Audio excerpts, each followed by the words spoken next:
Extraordinary Popular Delusions and the Madness of Crowds by Charles Mackay. Charles Mackay was a Scottish journalist, poet, and songwriter, born on March 27, 1814, in Perth, Scotland. Mackay made significant contributions to literature and journalism in the 19th century. He worked for various newspapers, including the Morning Chronicle, where he served as editor and contributed to numerous periodicals.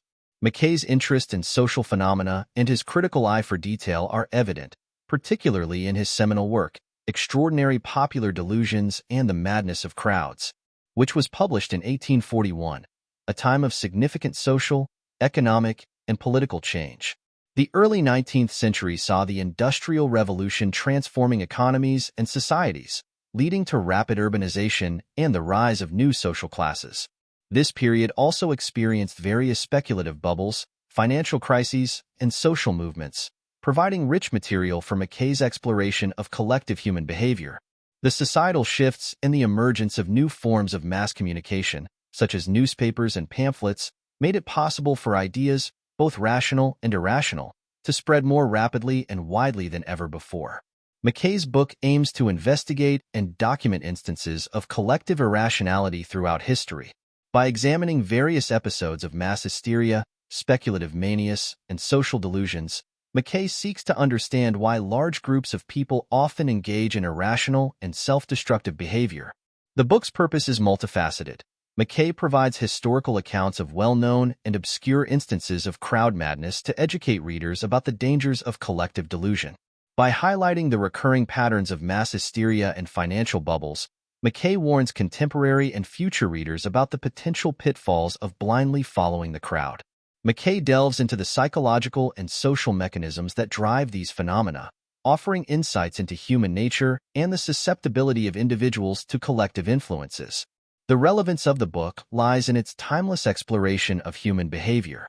Despite being written in the 19th century, the themes and lessons in Extraordinary Popular Delusions and the Madness of Crowds remain pertinent today.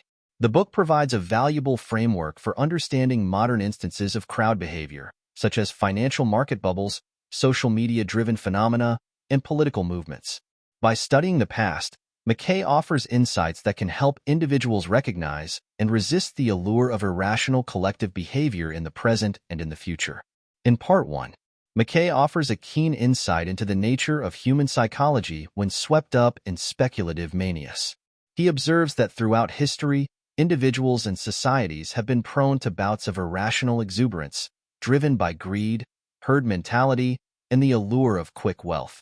He emphasizes the cyclical nature of financial bubbles, where periods of euphoria inevitably give way to devastating collapses, revealing the fragility of markets and the susceptibility of human behavior to mass hysteria. The tulip mania of 1636 to 1637 gripped the Netherlands during the early 17th century, a time of economic prosperity and cultural flourishing. Tulips, originally imported from Turkey, became highly prized for their vibrant colors and rarity, symbolizing wealth and status among the Dutch elite. The craze was fueled by a combination of factors, including a booming economy, the emergence of a wealthy merchant class, and speculative trading in tulip bulbs. Prices soared exponentially as buyers engaged in frenzied bidding wars, driving the market to unsustainable heights. Tulip mania abruptly collapsed in early 1637, when prices for tulip bulbs plummeted dramatically. Speculators, realizing the absurdity of their investments, rushed to sell, triggering a financial crisis that reverberated through Dutch society. Many investors faced ruin, and the economy suffered a temporary setback. Mackay attributes tulip mania to human greed and speculative behavior. He critiques how individuals abandoned rational judgment in pursuit of quick profits, illustrating the dangers of unchecked speculation and the psychological allure of asset bubbles. The South Sea Bubble of 1720 involved the South Sea Company, founded in 1711 with the aim of reducing Britain's national debt by exchanging it for shares in the company. In 1720, the company proposed to take over additional debt in exchange for exclusive trading rights in South America. The company's ambitious proposals captured public imagination, leading to a speculative frenzy. Investors, enticed by promises of vast profits, flooded into South Sea Company stock, driving prices to unprecedented levels. By mid-1720, the South Sea bubble burst spectacularly. The company's true financial instability was exposed, causing panic selling and a collapse in stock prices. Countless investors suffered heavy losses, and the British economy faced severe repercussions. Mackay uses the South Sea bubble as a case study of corporate fraud and investor gullibility. He critiques the company's misleading practices and the public's susceptibility to financial schemes promising unrealistic returns, highlighting the importance of transparency and regulatory oversight in financial markets. The Mississippi Scheme of 1719 to 1720 was proposed by John Law, a Scottish economist, to address France's financial challenges. The scheme involved the creation of the Mississippi Company, which was granted a trading monopoly in French territories in North America and the Caribbean. The scheme gained rapid popularity as investors, eager to profit from France's colonial ventures, bought shares in the Mississippi Company. Stock prices soared, fueled by speculative fervor and Law's promises of economic prosperity. In 1720, the Mississippi Scheme collapsed catastrophically. The company's inability to deliver on its grand promises, coupled with unsustainable financial practices, led to a sudden crash in stock prices. France faced an economic crisis, and public trust in financial institutions was severely shaken. Mackay reflects on the Mississippi Scheme as a cautionary tale of overconfidence and mismanagement. He critiques Law's reliance on paper money and speculative finance, which undermined the scheme's stability and contributed to its downfall. The episode underscores the risks of economic policies driven by optimism and insufficient regulatory oversight. In Part 2 of Extraordinary Popular Delusions and the Madness of Crowds, Mackay vividly describes the intense fervor and zeal that swept through Europe during the Crusades, a series of religious and military campaigns initiated by the Latin Church in medieval Europe. Beginning in 1096 and lasting until 1291, these campaigns aimed to reclaim Jerusalem and other holy sites in the Middle East from Muslim control. The primary motivation for these expeditions was religious fervor, coupled with the promise of spiritual and material rewards. The Church portrayed the Crusades as a sacred duty to defend Christendom, offering indulgences or remissions of sin to those who participated. Religious leaders, including Pope Urban II, ignited passionate appeals to faith and duty, which resonated deeply with the populace. Mackay details the enthusiasm and sense of purpose that drove thousands of men, women, and even children to leave their homes and journey to the Holy Land, often with little understanding of the dangers and hardships they would face. The Crusades had profound societal and economic impacts on Europe.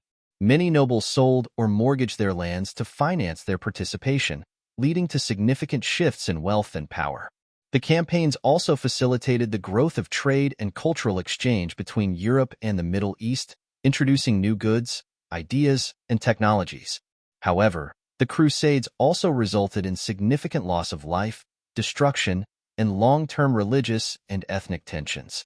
Mackay uses the Crusades to illustrate the powerful influence of religious and ideological fervor on masses of people, showing how deeply held beliefs and charismatic leadership can mobilize large groups to undertake extraordinary and often irrational actions. His analysis reveals the capacity of ideological movements to unify diverse populations, but also the potential for such movements to lead to violence and suffering. Mackay then turns his attention to the alchemists and goldmakers of medieval times. Alchemists were practitioners who sought to transform base metals, such as lead, into precious metals like gold, a pursuit driven by a combination of scientific curiosity, greed, and mystical beliefs. They also aimed to discover the elixir of life, a substance believed to grant immortality. Mackay highlights several prominent figures in the history of alchemy, including Paracelsus, Roger Bacon, and Nicholas Flamel. These individuals were often highly educated and respected in their time, blending early scientific experimentation with mystical and philosophical ideas. Despite their failures to achieve their ultimate goals, their work laid the groundwork for the development of modern chemistry. Alchemy occupied a unique space between science and superstition. While some alchemists conducted genuine experiments, others resorted to deceit and fraud to maintain their reputations and secure patronage. Mackay explores how the promise of immense wealth and eternal life attracted both sincere seekers and opportunistic charlatans, highlighting the blurred lines between scientific inquiry and mystical belief.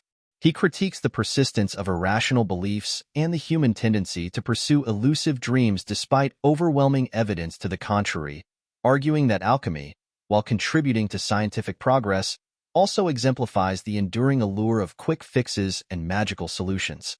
Mackay's account serves as a caution against the uncritical acceptance of fantastical claims, urging readers to adopt a more skeptical and rational approach to extraordinary promises.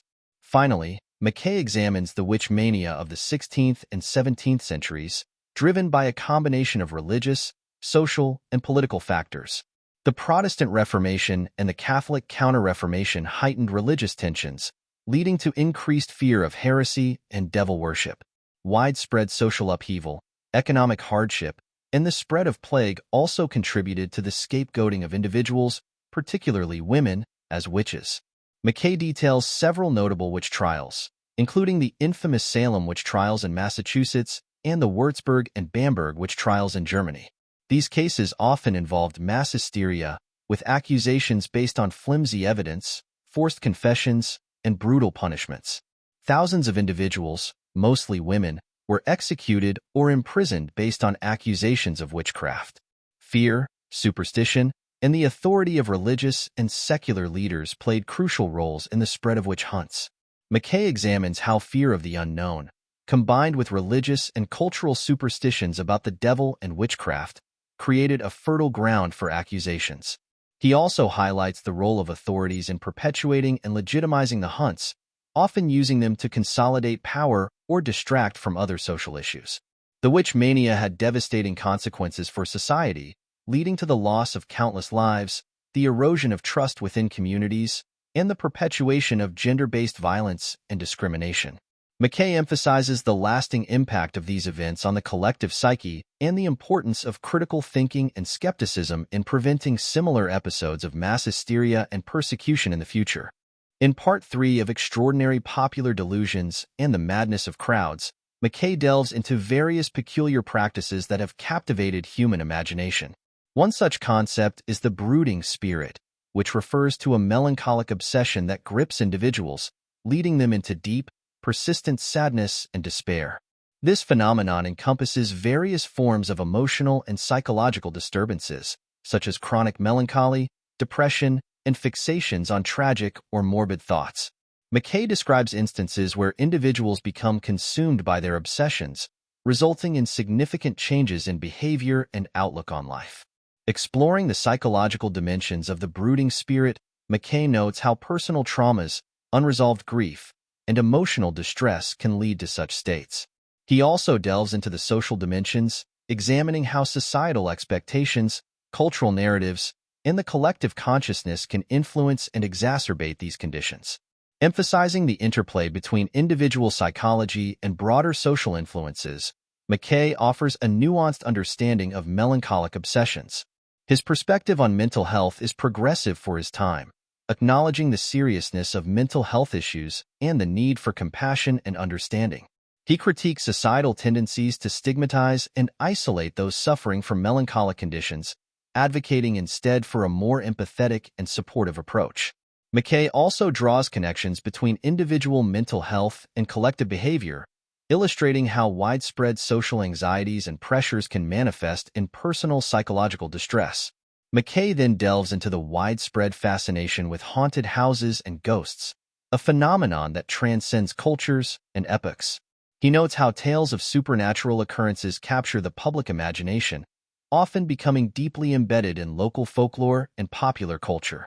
This fascination is fueled by a mix of fear, curiosity, and the human tendency to seek explanations for the unknown. Providing numerous case studies and anecdotes of reputedly haunted houses and ghostly apparitions, Mackay's stories range from the mildly unsettling to the downright terrifying, often involving unexplained noises, apparitions, and other supernatural phenomena. He meticulously records these accounts, highlighting both the similarities and unique elements in each story. Mackay explores the cultural and psychological factors that contribute to the belief in haunted houses and ghosts. He notes how cultural traditions, religious beliefs, and social narratives shape people's perceptions of the supernatural. Psychological factors, such as suggestibility, the power of suggestion, and the human tendency to anthropomorphize the unknown, also play crucial roles in the persistence of these beliefs. Adopting a skeptical stance towards haunted houses and ghosts, Mackay suggests that many such phenomena can be attributed to natural causes, psychological effects, or outright fraud. He encourages critical thinking and scientific inquiry as tools to debunk supernatural claims, aiming to demystify these phenomena and advocating for a more rational and evidence-based approach to understanding the unknown. Finally, Mackay recounts numerous historical accounts of poisoning cases in his exploration of slow poisoners, detailing the methods, motives, and outcomes of these sinister acts. He describes how poison, often considered a woman's weapon due to its secretive nature, was used in various notorious cases throughout history. These accounts range from high-profile incidents involving nobility and political figures to more obscure cases of domestic intrigue. The methods employed by slow poisoners varied widely, from the use of arsenic and other toxic substances to more sophisticated and less detectable means. Mackay examines the motives behind these acts, which often included greed, jealousy, revenge, and the desire for power or control. He highlights how poisoners meticulously plan their actions, often exploiting the trust and unsuspecting nature of their victims. Societal reactions to poisoning cases were typically characterized by fear, paranoia, and moral outrage, often exacerbated by sensationalist media coverage and public trials. Mackay discusses the legal responses to poisoning, including the development of forensic science and toxicology, which aim to detect and prevent such crimes. He also examines the social and legal measures taken to address the broader issue of trust and safety in communities. Through his exploration of slow poisoners, Mackay provides insight into the broader themes of paranoia and trust issues in society. He illustrates how the fear of poisoning can undermine social cohesion, leading to suspicion and mistrust within families and communities. Mackay's analysis underscores the importance of trust in social relationships and the destructive impact of deceit and betrayal. In Part 4 of Extraordinary Popular Delusions and the Madness of Crowds, Mackay assesses various philosophical delusions, starting with the magnetic source. Mesmerism, also known as animal magnetism, was introduced by Franz Anton Mesmer in the late 18th century. Mesmer theorized that an invisible natural force, which he termed animal magnetism, flowed through all living things and could be harnessed for healing. Mesmerism involved techniques such as the use of magnets and hypnotic gestures to induce a trance-like state in patients, purportedly to cure various ailments. Franz Anton Mesmer was the central figure in the development of mesmerism, and his practices gained significant popularity in Europe, particularly in France. Other notable figures included the Marquis de Puysegur, who further developed mesmerism by introducing the concept of artificial somnambulism, and James Braid, who coined the term hypnotism and moved towards a more scientific understanding of the phenomena. Mesmerism captured the public's imagination and gained a large following. It was often presented in theatrical demonstrations that attracted considerable attention. However, it also faced substantial scientific scrutiny. In 1784, the French Royal Commission, including prominent figures like Benjamin Franklin, investigated Mesmer's claims and concluded that the effects of mesmerism were due to the power of suggestion rather than any magnetic force. Mackay critiques mesmerism as an example of credulity and charlatanism. He highlights how charismatic figures like Mesmer exploited the public's gullibility and desire for miraculous cures. Mackay emphasizes the importance of scientific rigor and skepticism, warning against the dangers of accepting unproven and sensational claims without critical examination.